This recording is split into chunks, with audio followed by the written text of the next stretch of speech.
Well, a very good morning to you from one of Slovenia's most famous locations for photography. This is the view of St. Tomaž Church, and behind that church there are the Kamnik Alps mountains. Now, this place it's a morning shot, and typically it's best shot between kind of autumn, winter and early spring, when the sun rises off to the left here and casts beautiful side lighting down through the valley and lights the church and the mountains, everything from the side. But I'm not here at that time. This is the day after, actually, the summer solstice. And the reason I'm here this morning is because this is the time when the sun rises over those mountain peaks at its closest point to the church itself. So obviously it's the only time you can get this. You can get this in the frame, but ordinarily, again, the view is a little further up. But I've come down the road because I wanted to reduce the distance between the church and where the sun is going to rise. Now the sun is going to rise just to the right of the church, just between the two peaks over there. If I can show you, let me show you on the Shutter app. Let's get rid of this. Okay, so if you look on the Shutter app here, I can show you now. So the sun is going to rise right between these two peaks here. And the reason I know that is because I use a great app called Peak Finder.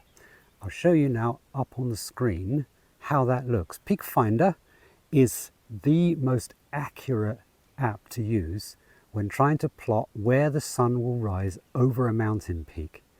It gives you the exact point and the exact time it crests the mountain peak. And the only downside, of course, is you have to be on location. You don't have to be on location on the day, but you have to be at the location, and you can then use the app and scroll through the times to find it. But basically, that's how I know exactly where the sun is going to rise, and it's going to rise at 5:31 exactly over the mountain peaks. Now, the sun is actually risen already. I think it's around 5:10 now, so the sun is risen, and in another 20 minutes it will crest that peak, so I'm getting ready for that now.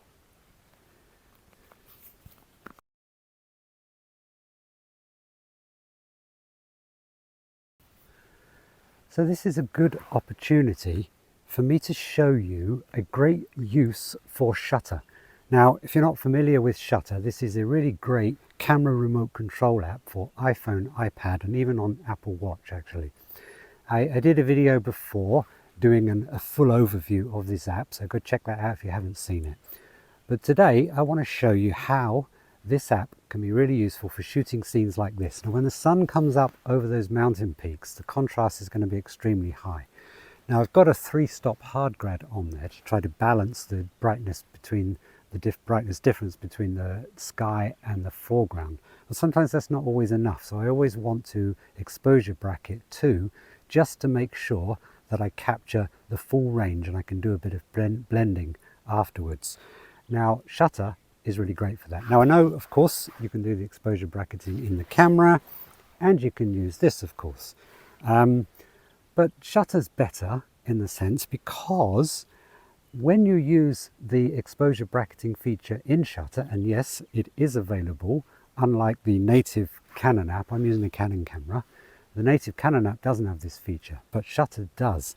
You can use an intervalometer, and you can set the exposure bracketing. And then when you set the bracketing, you only actually have to click that shutter once, and then it will take all 3 shots one after another. So you don't have to, when I hold this, I either have to click 3 times. When I hold this, I either have to click 3 times, or I have to hold it down until it's taken the 3 shots.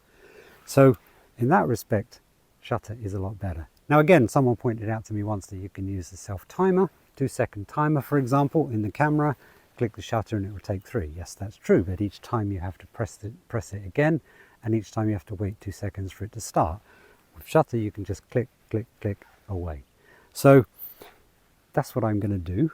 In about 10 minutes the sun's going to come up over that mountain peak, and I'm going to start shooting in sequence. Actually, I'm going to shoot a sequence of exposure bracketed shots, bracketed for the nominal, -1 stop and +1 stop, so I get the full range. Now, one of the problems you also get with scenes like this, when the sun is right against you coming up over the mountain peak, you get the risk of lens flare.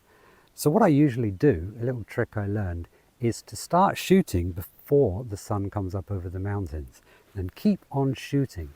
And then if you get a really nice sun star over the mountain peak but you've got sun flare, you can use one of the previous shots and blend that through to actually quickly and easily get rid of the lens flare. We can see on the shutter app, if you look in that little area where I told you the sun was coming up, it's already starting to get a bit brighter, which indicates that that's where the sun is coming up. So I've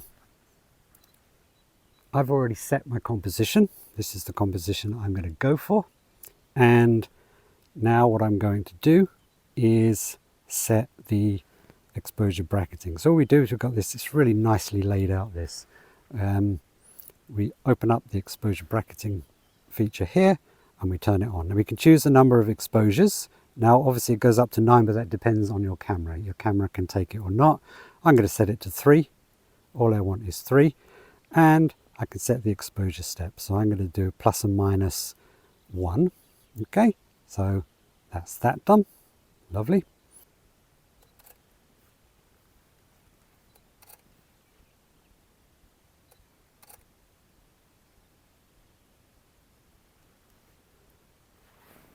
And now I can check. I have the last one, a little bit bright, so I'll take the exposure compensation down to -1. Here it comes.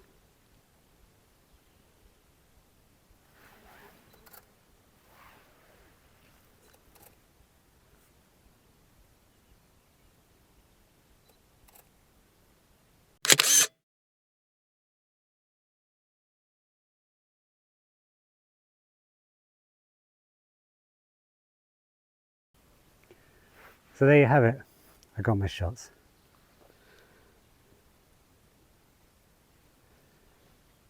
Now we'll go into Photoshop and process them.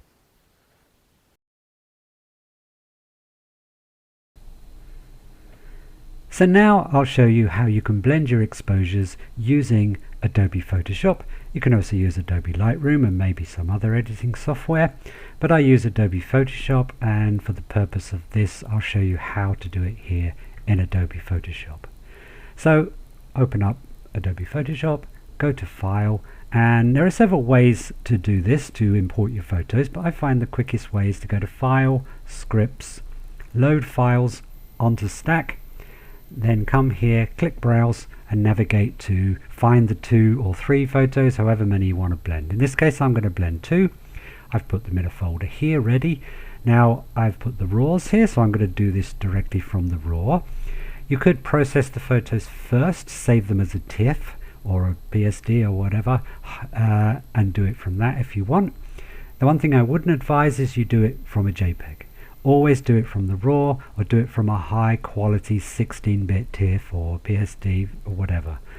So hold down Shift, select the 2 photos here. I've got them selected, click OK. Now I've brought them in here onto Stack. Now if you think there might have been some movement between exposures, then you can check this box to let Adobe Photoshop attempt to automatically align the source images, and it does a very good job of it, I would say. In my case I know there's no movement, so I'm not worried. I don't need to tick that, but it's there just in case. You don't need to do this for this case, so leave that unticked because we want to import them as 2 separate layers. And click OK, and then go to your layers palette if you don't already have it open. And there we can see now that they've both been imported now perfectly. Now the darker layer is on the top. If we turn that off, we can see that's the brighter exposure on the bottom and the darker exposure on the top, whichever way around you want to do it. Now I want to blend in the darker sky to the lighter foreground. I could leave it like this and do it the other way around, but I can just simply drag this one and put the lighter one on top. Now I've got them exactly where I want. So I've got the lighter exposure in the foreground, and I'm going to blend in the sky. So to do that, again, there are several ways, but the first thing you need to do is come to Layer, and again, this is the quickest way. Come down to Layer, Layer Mask, Reveal All, and that puts a mask across which, when you brush it away, it will reveal the layer underneath.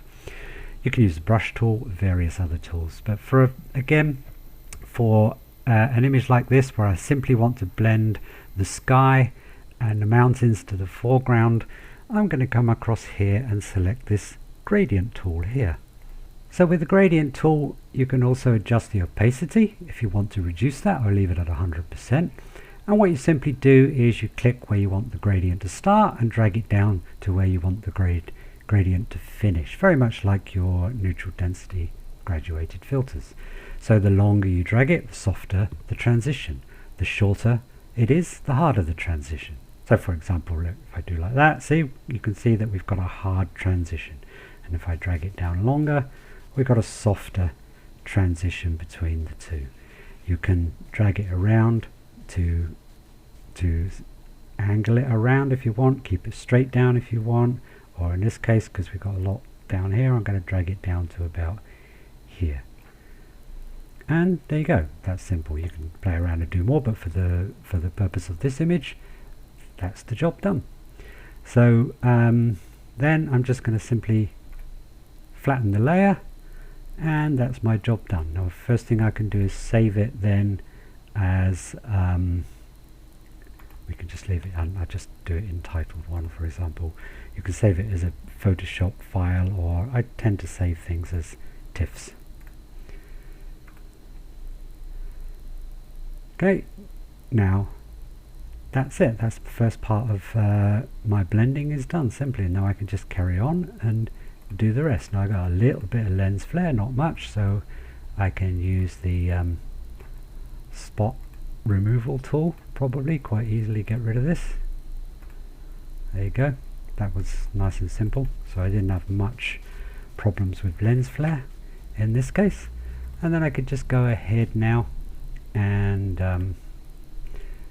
I can even lighten those shadows a bit more here, darken down the highlights a touch,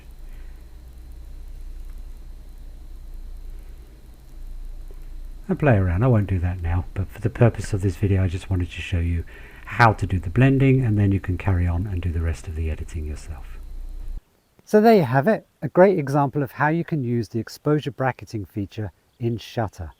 Now there are many great features in Shutter, and in this series of videos I'm going to show you examples like this for all the different features of Shutter itself.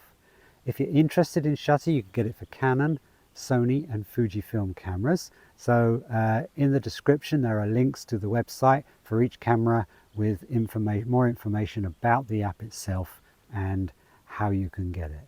So hope you enjoyed this video, and if you did, please give it a thumbs up. Please subscribe to my channel, and catch you later.